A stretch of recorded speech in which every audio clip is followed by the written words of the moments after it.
हर हर महादेव, जय भोलेनाथ। नमस्कार, मैं साधना पांडे मार्गदर्शन पे आपका स्वागत करती हूँ। दोस्तों, मैं बात करने जा रही हूँ घर के मंदिर की।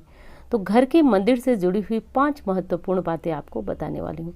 तो बातों को ध्यान से और अंत तक सुनिएगा, क्योंकि 5 बहुत महत्वपूर्ण बातें मैं आज आपके साथ शेयर करने वाली हूँ। तो एक बार फिर कहूँगी, वीडियो को ध्यान से सुनिएगा और अंत तक सुनिएगा, तभी जाकर आप वीडियो से लाभान्वित हो सकते हैं। देखिए, घर का मंदिर यदि व्यक्ति पूजा पाठ करता है और सही दिशा में हो, सही तरीके का मंदिर हो, जो हमारे शास्त्र बोलते हैं, तो निश्चित रूप से जो भी पाठ करते हैं, पूजा करते हैं, या फिर जो उसमें के देवता होते हैं, तो वो जागृत अवस्था में होते हैं और पूजा पाठ स्वीकार करते हैं।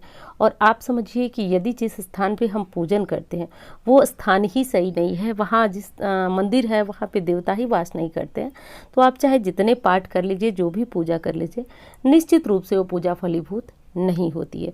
तो चलिए, बिना लेट किए जो है वीडियो को ध्यान से सुनिए, क्या करना है, कैसे करना है। सबसे पहली चीज़, बहुत महत्वपूर्ण चीज़, देखिए, वास्तुशास्त्र में हर चीज़ को रखने के लिए, करने के लिए अलग अलग स्थान बताया गया, और जब हम वास्तु के नियमों को छेड़ते हैं तो कहीं ना कहीं दिक्कतें पैदा होती हैं। तो वास्तुशास्त्र में एक स्थान बताया गया है पूजा के लिए। ये वास्तु पुरुष का जो है सिर माना जाता है। तो अन्य किसी स्थान पे यदि हम पूजन करते हैं तो वो उतना ज़्यादा प्रभावशाली नहीं होता है। लेकिन एग्जैक्ट कहीं पे, एक कहावत आपने सुना होगा कि लोहा गर्म है उसी समय चोट करना चाहिए, क्योंकि बहुत प्रभावशाली उस समय हथियार बनकर तैयार होता है। क्योंकि सही समय, सब मिलाकर कहूँ तो सही समय, सही तरीका बहुत ज़रूरी होता है। तो मंदिर रखने का सबसे जो उत्तम स्थान है वो घर में उत्तर और पूर्व का स्थान है, यानी कि ईशान कोण। अब ईशान कोण में स्थान नहीं है तो आप कहाँ रख सकते हैं? तो पश्चिम में रख लीजिए, पश्चिम में रख लीजिए, भगवान का मुंह पूर्व में कर लीजिए, ये कर सकते हैं। अब दूसरे उपाय की बात बताऊं दोस्तों, दूसरी बात बताने से पहले बहुत सारे प्रश्न आते हैं कि एक कमरा है हमारे पास, तो हम क्या उसमें मंदिर बना सकते हैं? देखिए, शास्त्र तो कहता है कि बेडरूम में मंदिर नहीं बनाना चाहिए। एक रूम है तो संभव हो तो आप मंदिर ना बनाएं। लेकिन कुछ लोगों की दिक्कत होती है कि वो बिना भगवान की पूजा पाठ किए नहीं रह सकते हैं। तो एक चीज़ का ध्यान रखिएगा, राधा कृष्ण की रख लीजिएगा, शंकर जी की रख लीजिएगा, हनुमान जी की मूर्ति उसमें मत रखिएगा। तो इस चीज़ का ध्यान रखिएगा और अपनी पूजा कर सकते हैं, लेकिन बहुत सफाई आपको उस एक कमरे में रखना होगा।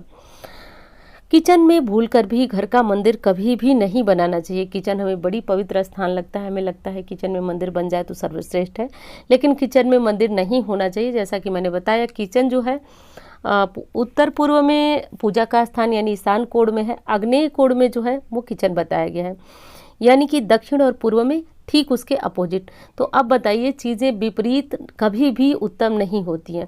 तो जो स्थान जिसके लिए है वही उत्तम है। घर की पूजा के लिए स्थान जो है उत्तर पूर्व में है, किचन के लिए दक्षिण पूर्व में है। तो ऐसे में चीज़ों से छेड़छाड़ मत कीजिए। जगह नहीं है तो मैंने 2 स्थान बताया, उसमें बना लीजिए, लेकिन किचन में मंदिर मत बनाइए। अगली चीज़, अगला नियम बताती हूँ कि यदि आपने घर में भगवान को मंदिर में स्थापित किया है, कोई भी भगवान हो, मूर्ति हो, फोटो रूप में, जो भी हो, चाहे कितने भी व्यस्त हो, आपको कहीं भी जाना हो, आना हो, एक चीज़ की कोशिश कीजिए। कभी बहुत ज़्यादा इमरजेंसी होती है, कहीं जा रहे हैं, तब तो बात ही अलग है, लेकिन एक चीज़ का कोशिश कीजिएगा कि आप जो है भगवान को 2 मिनट सही, लेकिन उनको भोग लगा लें, एक दीपक जला लें, स्नान करा लें, 3 काम जरूर कराइएगा। तभी आपके घर के मंदिर के देवता जो है जागृत अवस्था में होंगे। आप कोई प्रे करेंगे तो सुनेंगे, आप कोई पाठ करेंगे तो सुनेंगे। देखिए, मंदिर में आपको पूजा करने को क्यों कहा जाता है? क्योंकि वहाँ भगवान बहुत ज़्यादा लोगों से पूजित होते हैं, तो वो जागृत हो जाते हैं, अत्यधिक जागृत हो जाते हैं। तो घर की अपेक्षा मंदिर के भगवान ज़्यादा जागृत होते हैं, क्योंकि ज़्यादा पूजित होते हैं। तो बस यही कारण है कि प्रतिदिन पूजन कीजिए। इस चीज़ का ध्यान रखिए, ये ना हो कि आज मन खुश है तो पूजा किए, कल मन दुखी है तो नहीं किए। वैसे सामान्य सी बात है, जब परेशानी रहती है तो हमारा मन दुखी होता है, पूजा करने का करता नहीं है, लेकिन फिर भी एक जिम्मेदारी मानकर कीजिएगा, तभी आपके घर के मंदिर और देवता जागृत अवस्था में रहेंगे। अगली चीज़ बता दूं दोस्तों, तीसरे नियम की, कि मंदिर से ऊंचा कभी भी पैर करके न सोना चाहिए, ना ही बैठना चाहिए, और मंदिर की दिशा में कभी भी आपको सोना नहीं चाहिए पैर करके। इस चीज़ का ध्यान रखिए, और मंदिर से ऊंचा कभी बैठना नहीं चाहिए। तो बस ये नियम, जो तीसरा नियम था, ये आप जानते भी होंगे, लेकिन बता दी हूँ मैं। अगले नियम की बात करूँ दोस्तों, तो अगला नियम भी बेहद महत्व, मैं कहूँ कि इन सब में महत्वपूर्ण क्या है। घर में ज़्यादा मूर्तियाँ न रखिए मंदिर में, इधर उधर दीवारों पे मूर्ति टंगी है, मंदिर में टंगी है, मतलब कोई मतलब ही नहीं उसका बनता है।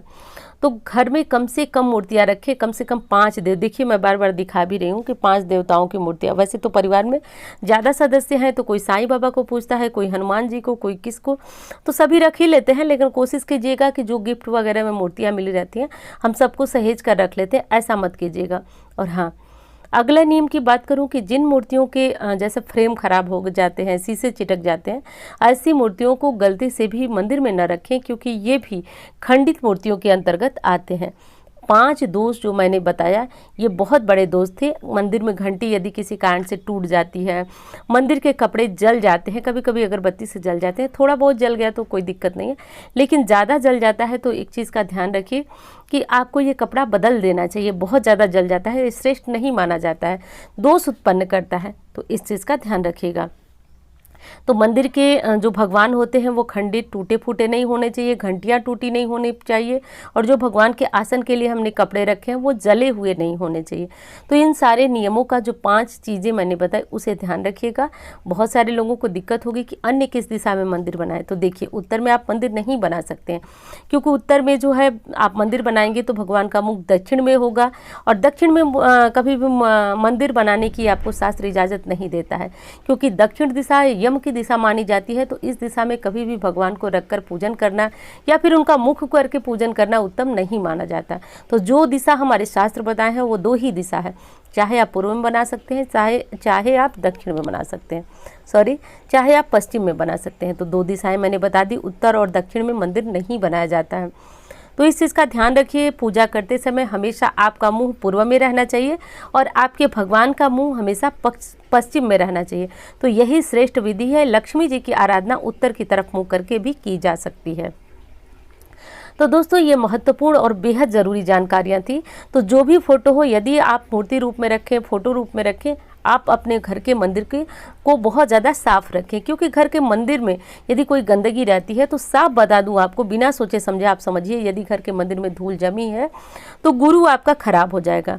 गुरु आपको ज्ञान देते हैं, आपके पति भाव के कारक होते हैं, संतान भाव के कारक होते हैं, तो बहुत महत्वपूर्ण होते हैं कुंडली में। जब ज्योतिष में देखा जाता है कुंडली तो गुरु का बहुत ज़्यादा ध्यान देखा जाता है, क्योंकि गुरु सुख के कारक हैं, जो जीवन में भौतिक सुख सुविधाएं दिलाते हैं, ज्ञान दिलाते हैं, शिक्षा वगैरह बच्चों की देखी जाती है, तो उसमें गुरु महत्वपूर्ण भूमिका निभाते हैं। तो गुरु को मजबूत करना है तो फटाफट घर के मंदिर में जितनी हो सके साफ सफाई का ध्यान रखें। टूटे कोई भी सामान, मंदिर में घंटी टूट गई है, रिपेयर करा लें, बदलना है तो बदल लें, जो भी करना है बस कर लीजिए। इस तरह की चीज़ों का ध्यान रखिए दोस्तों। और हमेशा इस चीज़ का ध्यान रखें कि मंदिर जो है साफ़ सुथरा होने से एक तो आपको पूजा करने में आनंद आएगा, शांति मिलेगी। दूसरी चीज़ कि आपको आपके जो पूजा पाठ है उसका श्रेष्ठ परिणाम मिलेगा। जो पाठ करते हैं साल भर 6 महीने, बहुत सारे फ़ोन आते हैं दीदी क्या करें, तो इस चीज़ पे भी ध्यान दीजिएगा। ये जड़ है आपकी, ये बहुत बेसिक चीज़ें मैं बता रही हूँ, लेकिन जड़ है, इसको ध्यान कीजिए। जड़ को ठीक करेंगे तभी जाकर आगे पूजा पूरी होगी। कहीं ऐसा ना हो कि घर के मंदिर में धूल जमी है, आप कभी पूजा करते हैं कभी नहीं करते। जब देवता जागृत स्थिति में नहीं होते हैं दोस्तों, तो वो कोई फल आपको प्रदान नहीं कर पाते हैं। जैसा कि आप देख रहे हैं घर के मंदिर में यदि ठाकुर जी हैं, शालिग्राम आप इस समय देख सकते हैं स्क्रीन पे, उनको प्रतिदिन आप सुबह शाम भोग जरूर लगाएं। जिनके घर में शालिग्राम होते हैं, कहा जाता है कि उस व्यक्ति के जीवन में कभी भी बहुत बड़ा दुख नहीं आता है। छोटे मोटे दुख तो सांसारिक दुख है लगे रहते हैं, तो इनको प्रतिदिन भोग लगाइए, पूजन कीजिए, ये सारे काम ज़रूर कीजिए। वीडियो कैसी लगी बताइएगा ज़रूर। अच्छी लगती है दोस्तों तो लाइक कर दिया करें, चैनल को सब्सक्राइब कर लें और इंस्टा फेसबुक पे मुझे फॉलो करें। मिलती हूँ इस तरह